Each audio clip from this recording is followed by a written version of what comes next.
Hey, what's up, guys? It's me, Yash Savrang. Welcome to Kingsman Cars, and today we are going to show you the comparison of the all-new Tata Ultras Exit versus Hyundai i20 Sports. Please like, share, and subscribe to our channel. Hope you like the video. And in fact, there is too much work required to make the videos for you, and of course to edit and upload. So it's our humble request that please subscribe to our channel and of course share our video among your friends. Hope you have accepted our request and of course do according to your needs. यह all new i20 third generation का sports variant red colour में है, देख सकते हो। देखते हैं आपके लिए ये वाला वेरिएंट कैसा रहेगा।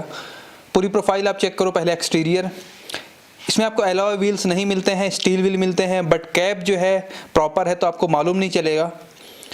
पूरा आप साइड पैनल देखो, साइड प्रोफाइल देखो, क्रोम की लाइन में भी ऐड करी गई है डोर में। देखो ये व्हील्स ऐसे कुछ हैं, व्हील कैप है, ये आपको एलॉय व्हील्स नहीं है।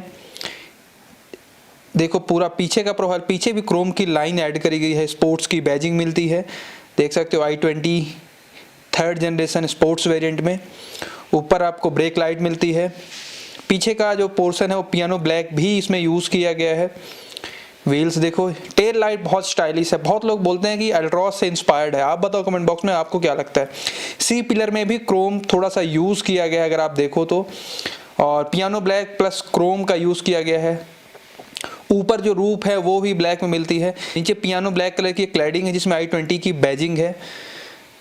फ्रंट ग्रिल बहुत अच्छी लग रही है। आप फ्रंट ग्रिल देखो, फ्रंट ग्रिल शानदार है, एक नंबर है, यूनिक है। अभी ये हुंडई की सिग्नेचर ग्रिल है नई वाली कार्स के लिए, काफ़ी सही लग रही है। इसमें भी आपको फ्रंट में फॉग लैंप्स मिलते हैं, स्पोर्ट्स वेरिएंट है, देख सकते हो। और ओवरऑल जो गाड़ी का पूरा प्रोफाइल है। अभी चलते हैं इंटीरियर की तरफ। तो ये है इसका इंटीरियर, रेड कलर है इसलिए देखो आपको बहुत जगह रेड के इंसर्ट्स देखने को मिलेंगे। जैसे आप देखो स्टीयरिंग माउंटेड जो कंट्रोल्स है वहाँ भी रेड इंसर्ट हैं, एसी के वेंट में भी रेड इंसर्ट हैं। इसमें छोटा सा टच वाला प्लेयर मिलता है, वो 10 इंच जो आस्टा में आता है वो वाला नहीं है। बाकी फिट एंड फिनिश बहुत अच्छी है। मैनुअल एसी मिलती है, क्वालिटी अच्छी है, जो मटेरियल की क्वालिटी है, अंदर जो डैशबोर्ड की क्वालिटी एक नंबर है। सीट में भी देखो रेड स्टिचिंग यूज़ करी गई है, रेड कलर की इंसर्ट यूज़ किए गए हैं। और ये देखो यहाँ पे कीज़ का स्लॉट, मैनुअल वेरिएंट है इसलिए देखो आपको 3 पैडल मिलते हैं यहाँ पे। सीट जो है फ्रंट वाली एडजस्टेबल है, हाइट एडजस्टेबल भी है। पीछे वाली सीट पे अगर अपन चले तो पीछे वाली सीट आप देखो, ये है डोर पॉकेट, डोर हैंडल, पीछे भी अच्छा स्पेस है। एसी वेंट में देखो यहाँ पे रेड इंसर्ट, स्पेस बहुत अच्छा है। पीछे वाली सीट में भी अच्छा स्पेस है। जैसे कि ड्राइवर वाली सीट को मैंने अपने अकॉर्डिंग सेट किया था 5'8" हाइट के लिए, तो उस हिसाब से मुझे पीछे अच्छा स्पेस लगा। स्पेस की कमी मुझे यहाँ पे फील नहीं हुई, तो स्पेस वाइज गाड़ी अच्छी है। बेसिक फीचर्स आपको स्पोर्ट्स वेरिएंट में ही मिलते हैं। आस्टा में आप जाते हो तो थोड़ा सा ओवर प्राइज्ड हो जाता है बहुत लोगों के लिए, तो अगर आप ना i20 का न्यू जनरेशन लेना चाह रहे हो तो आप स्पोर्ट्स वेरिएंट को कंसिडर कर सकते हो। इसमें आपको 3 इंजन वेरिएंट के, ठीक है, इसमें आपको 3 इंजन वेरिएंट के ऑप्शन है। एक आता है स्पोर्ट्स जो 1.2 लीटर वाला, उसकी प्राइसिंग है 7.6 लाख। स्पोर्ट्स IVT ट्रांसमिशन वाला, उसकी प्राइस है 8.6 लाख। स्पोर्ट्स टर्बो IMT, उसकी एक्स शोरूम प्राइस है 8.8 लाख। और डीजल वेरिएंट की अगर आप जाओगे तो स्पोर्ट्स डीजल की प्राइस होती है 9 लाख। ये गाइस एक्स शोरूम प्राइस है। ऑन रोड प्राइस के लिए आपको अपने नियरेस्ट डीलर के पास जाना पड़ेगा। थोड़ा सा यहाँ पे मैं फीचर्स भी बात करूँ कि स्पोर्ट्स वेरिएंट में आपको क्या क्या बेसिक फीचर्स मिलेंगे जो कि आपको चाहिए। देखो पहले तो आपको टायर प्रेशर मॉनिटरिंग सिस्टम भी इसमें आपको देखने को मिलता है। रियर कैमरा भी मिलेगा और DRVM भी मिलेगा, ऑटोमेटिक हेडलैम्प मिलेगा, इमरजेंसी स्टॉप लैंप भी मिलेगा, रियर डिफॉगर विथ टाइमर ये भी मिलता है, टर्न इंडिकेटर्स ऑन ORBMs ये भी मिलता है। 16 इंच के स्टील व्हील्स मिलते हैं विथ कैप्स, और शार्पन एंटीना मिलता है, रियर पार्सल ट्रे भी मिलती है, डिजिटल क्लस्टर मिलता है विथ TFT MID, और हाइट एडजस्टेबल आपकी ड्राइवर सीट मिलती है जो कि काफ़ी बेसिक फीचर है। और टच स्क्रीन म्यूजिक सिस्टम मिलता है स्मार्टफोन कनेक्टिविटी के साथ, वॉइस रिकॉग्नाइजेशन भी है, electric folding with auto fold ORVMs भी मिलते हैं। तो ये मतलब बेसिक फीचर्स अगर आप देखते हो ना, स्पोर्ट्स वेरिएंट में आपको सारे बेसिक फीचर्स मिलते हैं, तो आप इसको कंसिडर कर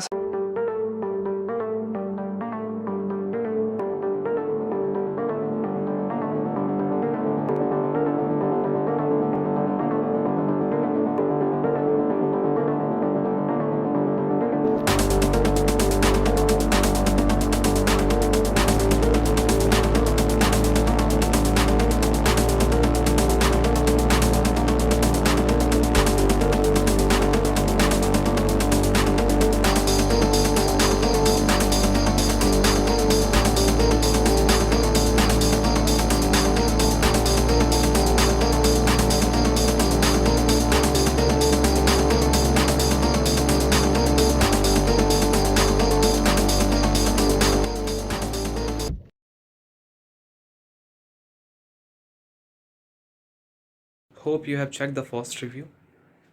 Then I'm going to proceed to the next review. करने वाले हैं अल्ट्रोज डीजल को। इसको मैंने ऑलमोस्ट 3500 किलोमीटर के ऊपर चला लिया है। आप देख सकते हैं रीडिंग। पहले आप इसका एक बी रोल देख लीजिए, उसके बाद शुरू करते हैं वीडियो।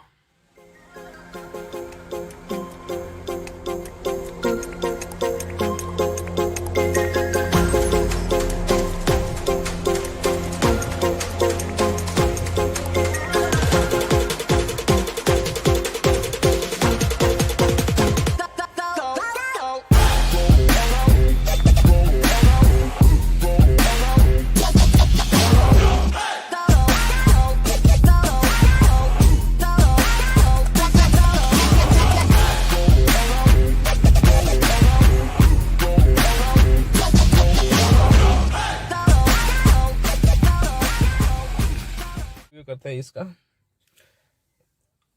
इस गाड़ी में मैंने एक दिन में लॉन्ग टूर में 500 किलोमीटर तक ड्राइव किया है, मगर कोई भी थकान वकान ऐसा कोई इस गाड़ी में कोई प्रॉब्लम है नहीं। ऐसा इसकी राइड एंड हैंडलिंग एकदम टॉप नॉच है।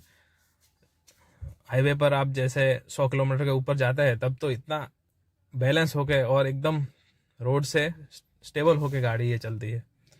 और माइलेज का बताऊँ तो जिस एरिया में मैं रहता हूँ वहाँ ऑलमोस्ट रोड कम है और पोटहोल्स ज़्यादा है। मतलब पोटहोल्स में ही रोड बनाया हुआ, ऐसा ख़राब रोड है।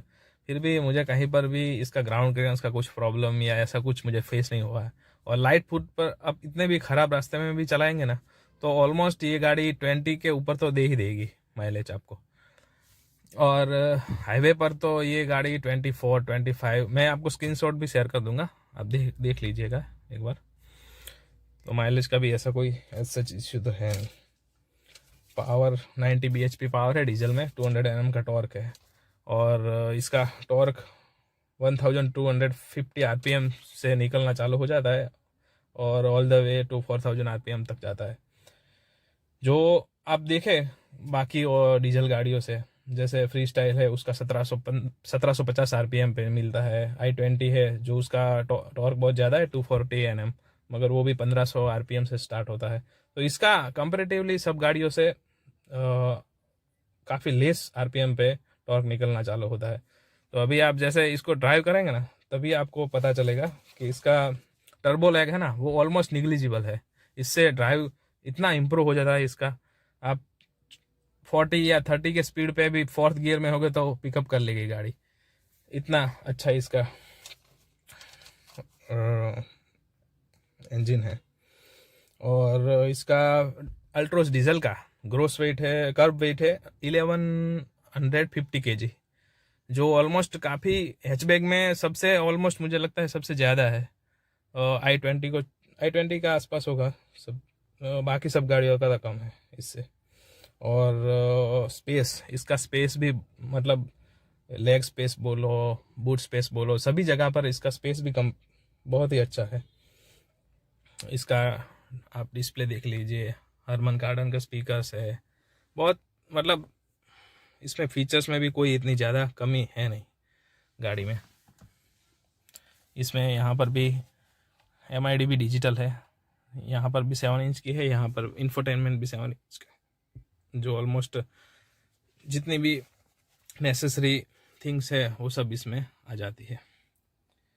और सेफ्टी के बारे में तो क्या ही बोलूँ, 5 स्टार रेटिंग सेफ्टी है।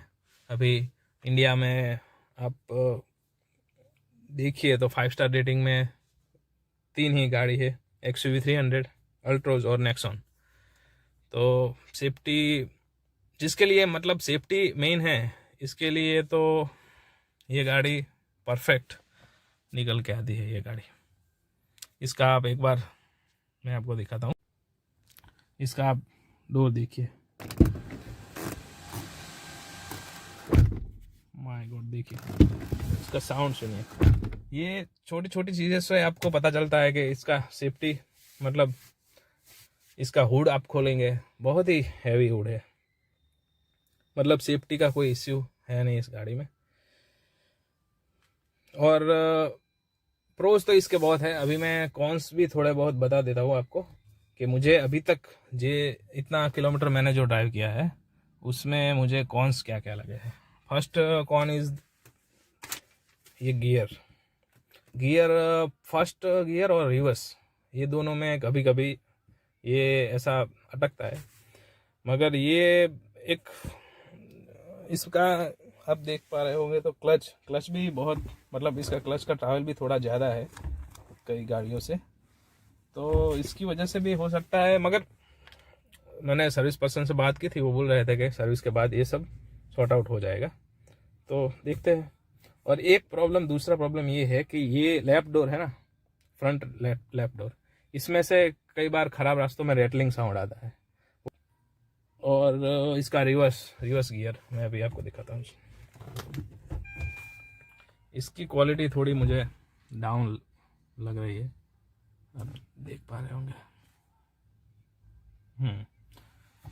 मगर इसका एक सॉल्यूशन है कि अभी आप देख पा रहे हैं यहाँ पर कि इसका वर्जन कौन सा है। सेटिंग में मैं आपको दिखाता हूँ।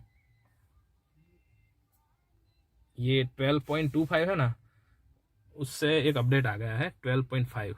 वो अभी जब होगा अपडेट, उसके बाद ये कैमरा की क्वालिटी, साउंड की क्वालिटी, ऑलमोस्ट सभी चीज़ें इम्प्रूव हो जाने वाली है। तो ये भी एक अच्छा सिस्टम है टाटा का। इतना किलोमीटर ड्राइव किया है या इतना एक्सपीरियंस किया है इतना टाइम से, तो मुझे तो ऐसा कुछ इसमें प्रॉब्लम लगा नहीं है। और फिर से मैं एक रिव्यू करूँगा, थोड़े ज़्यादा किलोमीटर हो जाए उसके बाद, उसमें मैं बताऊँगा कि कोई ऐसा दूसरा इश्यू आ रहा है तो आपको बताऊँगा, मैं शेयर करूँगा।